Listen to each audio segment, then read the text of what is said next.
These Otago uni students are far from hardcore crims, but we're hiding their faces so they can speak out about a dodgy world. Who gambles here? Me. Yeah. Everybody. We're on Castle Street in Dunedin, the iconic student flatting zone. Got pushed in the pool last night, my phone's so I need a new phone, so 10. Gotta hit that. How big is gambling amongst the flats here? Huge. Everyone? Yeah, Everyone does it. Most flats would, most nights, have some sort of gambling going on inside. A lot of sports gambling, like chucking a couple multis throughout the week. A lot on the league, on the NFL. But yeah, more of an online slots type of guy. Like come back to the flat with the boys and do a couple features. Hope we win big, and yeah, most of the time we don't. But when we do, it's pretty good. A feature is when you buy a chance to win a bonus. This is Sweet Bonanza 1000. I've just done a few bets that have lost pretty badly, so doing a $300 one now to try to catch that up. Some say their gambling started well before they hit uni. The gateway was gaming, and like so many kids, buying loot boxes. Yeah, no, it definitely started with like loot box and stuff on games, and then progressing into just gambling websites. This student tells me just how easy it was to start betting. He was only 14 and says he didn't need to verify his age. Since then, he's placed more than 16,000 bets. It sucks. It's really consuming, to be honest. Just want to get the dopamine hit. Chasing losses. No one here actually has the money to gamble. So it's just, yeah, digging ourselves into holes. My boy's student loan was just at the account. That's $300. Went over to blackjack and chucked that entire thing on a hand deal. Let's see if we can double our student loan for the week. Bang, how good. And students here aren't just playing. They've been paid to promote gambling on social media. And that's not exactly legal. I'd say a huge sum of people down here have definitely done that. And the figures they're offering are just crazy for what you have to do. A couple 30-second videos, you get like from anywhere from like 20 USD, 50 USD a video. And the money's just too good to say no to. Like obviously it's pretty marginal and stuff, legality-wise, but it's just as a student, that's such a good amount of money to be raking in for doing next to no work that you may as well do it. They all say they have stopped. I was in a group of 2 and yeah, I was making a few grand a week. We were making 2,000 USD a week split between 3 of us. We worked it out that Rainbet was paying Castle Street about $14,000 a week at one point. Wow. It's pretty nuts. Oh, hey, you must be Sam. Sam Smith-Soppert from Otago University's student magazine, Critic Te Arohi, says gambling is big on campus. What did you find out about it in your investigations? I found that there were some pretty predatory sites going out of their way to target New Zealand, particularly university students, into promoting these gambling sites that are run offshore. Who's paying them? By and large, it is an organisation called Rainbet. They operate out of somewhere in the Caribbean, I believe. And in terms of the actual content, quite often it'll be skits. Just got a $300 ticket for riding this on the road. No WAF, no reg, no worries. But one I saw the other day was someone got a $300 ticket for driving a golf cart on Castle Street. They ran a couple hands of blackjack and they did quite well and paid off the ticket. Oh, it's a bloody good laugh. And this gambling scene got big enough for authorities to strike. We're pretty concerned by the behaviour that we're seeing from some of these casinos. It's pretty cynical, it's pretty deliberate. Vicky Scott is the Director of Gambling at the Department of Internal Affairs. When it comes to the students, we took an education first approach. Our team reached out to them directly and just explained what the prohibition actually requires and the fact that they were breaking the law. So it's actually a criminal offence to advertise an offshore casino in New Zealand, and that's punishable by a $5,000 infringement fine. A lot of them just immediately stopped offending. have made money out of gambling or lost money overall? Astronomically down, I'd say. Yeah, no, I've definitely lost money. Why are you speaking out today? I think it's promoted too much. I think it's become normalised, whether through like influencers or sports games. Don't think that's a good thing. It's being advertised everywhere in YouTube ads, Instagram ads, live sport. Yeah, it's been completely normalised. Started with TAB and all their promotion, and then got bitches coming in every third ad, like YouTube or something. Yeah. Influencers promoting it as well. Just everywhere, and kids are getting onto it quite at a young age. Does it worry you that kids are getting onto it? Yeah. Sort of want to speak out so that maybe parents can let their kids know about the dangers of gambling and how much of a trap it really is to get into before they do. I reckon it's just such a bad addiction. It changes the way people think about money, where they'll eat 2-minute noodles for dinner, but then they'll also spend $200 on the same day on some gambling thing. It's just, you just justify it to yourself, and it's pretty ridiculous. And do your parents know you gamble? My parents wouldn't have a clue. They're really against that stuff, and I'm starting to see why.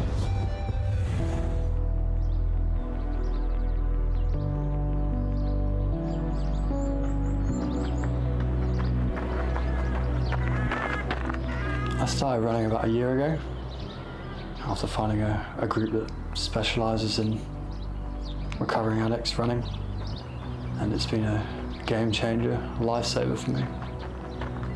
I think the urge to gamble is definitely prevented from the running, but I do think about the mistakes I've made and the amount I've gambled throughout the years.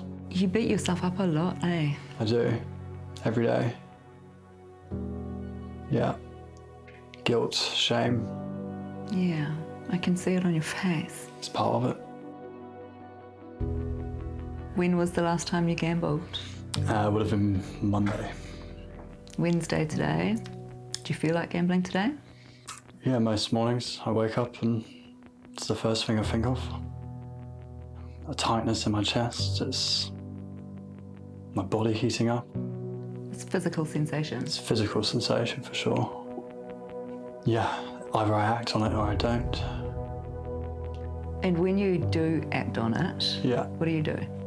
I sports bet, I play online casinos. The action of winning and losing, the adrenaline pump and dump, it's purely feeling. Emotion. How long would a session like that last? Purely depends. I've gambled up to 15, 16 hours before in one session. And then you have to go to work when I've hit zero again and no sleep. I don't feel great. It feels like I'm coming off a drug. When you're in the middle of that stretch, why do you keep going? Why don't you stop? I can't stop. 100% addicted to gambling. I've tried so many different things to stop. I've tried literally everything and I still feel that urge. How have you been since we last spoke? Pretty good. It's been a couple of weeks, but yeah, I've been up and down with the gambling. How many Karens are there? Too many. Compared to other addictions, what's it like to treat? People who have experienced other substance issues, they're like, you know what, I could do alcohol, I could get through methamphetamine, I could get through cocaine, but gambling is hard, it's held the claw. They tell you that gambling's harder to ditch than meth. Yep, and the online landscape is just coming in sideways. So anyone who's trying to make some changes in that, it almost feels like you're getting triggered left, right and centre. They can't escape it. These advertisements is like putting a drink on the bar for an alcoholic, Yep. right? Yep. And so now there's legislation proposed which will bring even more of that, more advertisements. What will that do to the people that you're trying to heal from their gambling addictions? It's opening up a landscape of a little bit of a sinkhole for people who are trying to get out.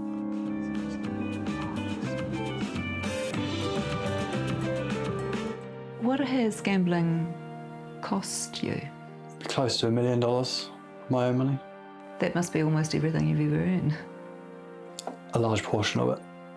What does it feel like to say that figure out loud, though? It's an eye-watering amount of money. It's life-changing money. Money that I could have spent on pursuing my future. What else does it cost you apart from money? Physically, I'm stressed all the time. I have bouts of depression, suicidal thoughts, common, anxiety, yeah, a lot. Paddy spoke with a bunch of young students from Otago who are kind of 10 years younger than you, and they all are into gambling, online gambling, sports betting, Yeah. making money from it. 10 years further down the track, is there anything that you would say to them? It's this very slippery slope and you should try and catch it before it becomes a real issue. It's a fine line between doing it for fun and becoming addicted to it. It can happen very quickly. How quickly did it happen to you? Almost immediately. Within 6 months, I was gambling all of my paychecks. It's ruined my life so far. I just want to own a house. I want to live like a normal human being. Go and do groceries without having to worry about my bank balance because I've gambled half of it. Go and get my car fixed, or even get a new car. You know, take holidays, take control of my finances again. How much do you run now? Probably about 40 to 50 kilometres a week. Turns out you're really good at it too. I'm pretty good at it. Yeah. You recently won a half? I did, yeah. That must feel good. It did feel very good, yeah. Sense of achievement that I haven't felt for a very long time. Is that part of your future then, do you think, without gambling? Yeah, I'll keep going, keep running.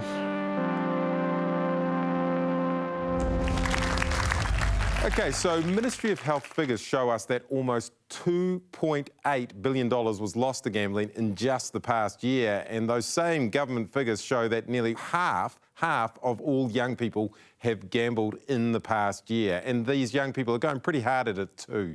Teenage and 20-somethings make up a quarter of all moderate to high-risk gamblers. Now, researchers are warning of a gateway gambling drug through kids' gaming, what we've been talking about, loot boxes. Our classification office has called for there to be warnings on games to, and I quote, mitigate harm from gambling-like content such as loot boxes. That, though, was in 2019, 6 years ago, and nothing has happened. Elsewhere, though, Belgium has effectively banned them, while in the UK, other European countries and Australia have warnings and age restrictions on them. Then comes online casinos. It is currently illegal to advertise here in NZ, but there are thousands, yes, thousands of them available to us, advertised through social media by influencers and on offshore websites. No harm minimisation, no tax paid, no consumer protection rules, the ultimate Wild West. And they make gambling Kiwi-as. Look at one of the most popular, Kiwi's Treasures. But they are actually based over here on the tax-free Channel Islands of Alderney. But regulation is coming. The online casino gambling bill is coming, and this will allow up to 15 online casinos in New Zealand, and these licensed casinos will pay tax, they will have age verification, and they will pay a gambling harm levy, and they will be able to advertise with rules that are not yet decided. The fine for unlicensed casino advertising will also rocket up to $5 million from just $5,000 at the moment, and crucially, a lot of these changes come back to that tax I mentioned. The government wants a big collect itself. We don't know exactly how much, but government departments and government figures have used anywhere between $35 and $179 million a year. And controversially, this money will not go back to the community projects like it does with pokies now. It's all about revenue collecting for the government. Now, the idea is to create a controlled casino environment, but the fear is that this could create a flood of mainstream advertising for the up to 15 online casinos that win the licenses. It is a gamble, and the stakes are high. In this next story, Paula meets two women who lost it all thanks to online casinos. It's the consequences of getting into gambling. have been catastrophic. It started in 2022 when Samantha got an email from the casino, a $1,000 welcome. It had been a rough week and I just wanted to do something that was mindless. In she walked to an online virtual casino. She chose slots. A bit of fun at first. Within weeks, it had become a daily habit. I would wake up in the morning thinking about it. I would be holding my breath at night waiting for my husband to go to bed. And I would do it 2 or 3 in the morning until I ran out of money. As much as $3,000 in a night, draining their savings accounts, even the accounts she'd set up for her grandchildren, maxing out the credit card and overdrafts. And when that was all gone, I then stole it. From? My employer. The first time you did that? Oh, it made me ill. Just the guilt, and I couldn't believe that I'd done this thing. Donna couldn't believe what she did either. You can tell by the way she speaks of her former self as if it's a different person. She was a liar. She manipulated people. She did whatever she could to, I guess, get money out of... I borrowed money off so many people and they thought it was for other reasons. How much money? $115,000. It was online slots for her too, particularly a fishing game she would play in bed at night for hours on end, her husband asleep next to her. Sinking thousands of dollars a week.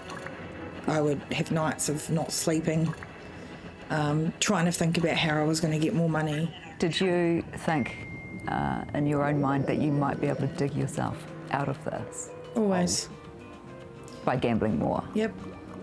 So did Samantha, but the morning after she stole from her boss, she drove to work panicking. No one had noticed, so 10 days later, she stole again, and again, and again.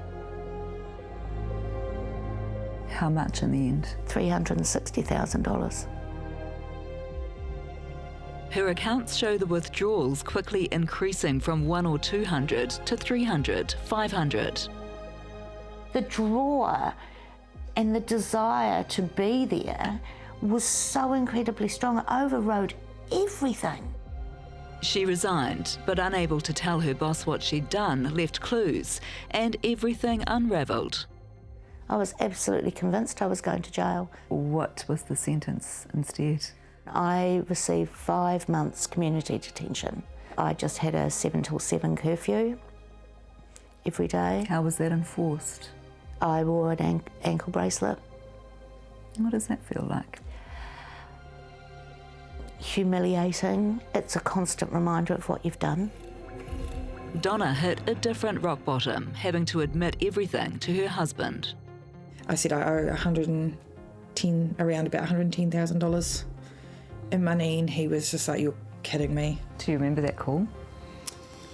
Yeah, it's one of those ones where people say their life's turned upside down, and it just totally did. I couldn't think. I felt betrayed. Donna withdrew her KiwiSaver funds on hardship grounds, faced the people she'd borrowed from, and told them they would get their money back. Do you recall going through the accounts? Oh, yeah, it made me sick. I wondered how the bank could allow someone to just have that many transactions. Like there's probably over 100 transactions, deposits into the online casino a week. Donna has just celebrated a year free of gambling. I never ever want to go back to that person. I've been given a second opportunity in life to right my wrongs, to get everything right, and to never ever go back to being that person again, or I'll lose everything. Through pure fear of consequences, Samantha resists the emails and phone calls she still gets from the online casinos. But even gambling free, things are not great. And I have to live with the shame and the humiliation and the absolute loathing every day. What do you say to people who received that email that was the one that made you start that night? Delete. Just don't. It's not worth it. Now, the Department of Internal Affairs is cracking down on this where they can under the current law. They have received complaints about 41 different offshore casinos, 41 of them, and they've fined one of them, actually, Spinbet, $60,000 for a series of breaches, including doing things like giving away New Zealand products as prizes. Now, Spinbet are based in the Caribbean and they have not paid their fine or even bothered to respond to the DIA, and that really says it all, I think. Certainly does. The DIA is also cracking down on the influencers who illegally advertise gambling to their followers on social media. They've had heaps of complaints. They've warned people, they've sent infringement notices. They're currently investigating 8 influencers and have fined 4 of them multiple fines of $5,000 a pop. Paddy, the fact that they have to keep on fining them shows that for these influencers it's just cost of business. Sure. Now, under the new legislation that is coming, the DIA will have more powers and updated rules. They'll be able to give bigger fines to influencers, going up from $5,000 per post or reel to $300,000 if they take them through court. And takedown notices will come in. They'll be able to serve notices to Google and Meta and work with them to actually require influencers to take down content, which is basically hitting them where it hurts. Because right now, anyone with an online profile is being targeted by these casinos. I myself have had 5 offers in just the past month, including this one from somewhere called Mr. Ben for US dollars 1,000 US bucks. That's about 1,700 New Zealand bucks, by the way, for just one Instagram post. Good money if you can get it, but obviously I don't want it. Yeah, well, just so you know, my handle is actually at Karen O'Learius. Karen. It's the Karen, last show. The DIA are watching. The DIA are watching. Just joking. Okay. Now, the Minister responsible for gambling, the Minister of Internal Affairs, Brooke Van Velden, declined to come on tonight. However, we do have a Problem Gambling Foundation in New Zealand, and their advocacy and comms director is Andre Frood. Come on up, Andre. So, a couple of questions, really, and the first one is this. It seems to me like the gambling world in New Zealand is about to change. Up to 15 new online casinos able to advertise and everything. What are Kiwi going to see? How's the world going to change? Well, it's a really good question, but I think what we will see is an absolute tsunami of advertising. You know, we're going to have up to 15 of these online casinos. The Minister's been quite clear that to get people, to channel people into these licensed operators, they want to allow them to advertise. We don't agree with that. We want to see gambling advertising banned, full stop. Sure. But absolutely, it's going to change things up. And in lieu of a ban, because the government isn't going to do that, they're going to let this happen, what would you like to see? What sort of controls and things would you like to see to sort of hammer down on the tsunami? Well, there have to be really robust controls. And, you know, already, currently, we're seeing overseas offshore casinos advertising to New Zealanders. Well, it's illegal, so they shouldn't be doing it. So we're already seeing it. So something has to be done. There's got to be some teeth behind it. So the DIA need to be resourced to be able to monitor what's going on with it, and they shouldn't be able to target children, they shouldn't be able to offer inducements. There are so many things on the wish list. Banning is the top of the list. But if we can't have that, then there's got to be some really, really good guardrails around this advertising, because it's just going to be a tsunami. And just finally, it is scary, isn't it? Yes, it is, from a harm minimisation perspective. You know, the bill leaves to separate regulations all the really tough things that we need around advertising, harm minimisation and consumer protections.